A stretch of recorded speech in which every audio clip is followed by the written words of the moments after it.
حضرت صلی اللہ علیہ وسلم نے فرمایا، مجھے دوزخ دکھلائی گئی، اس میں زیادہ تر عورتیں تھیں جو کفر کرتی ہیں۔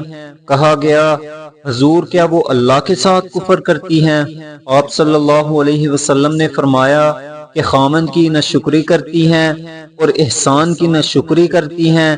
اگر تم عمر بھر ان میں سے کسی کے ساتھ احسان کرتے رہو، پھر تمہاری طرف سے کبھی کوئی ان کے خیال میں ناگواری کی بات ہو جائے تو فوراً کہہ اٹھیں گی کہ میں نے کبھی بھی تجھ سے کوئی بلائی نہیں دیکھی۔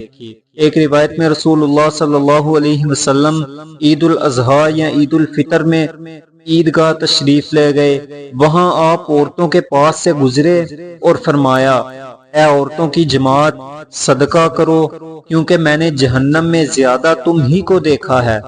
انہوں نے کہا، یا رسول اللہ ایسا کیوں؟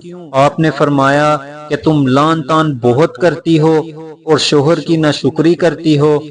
ایک روایت میں رسول اللہ صلی اللہ علیہ وسلم نے فرمایا، اللہ تبارک و تعالی اس عورت کی طرف نہیں دیکھتا جو اپنے خامند کی شکر گزار نہ ہو، حالانکہ وہ اس کے بغیر رہ نہیں سکتی۔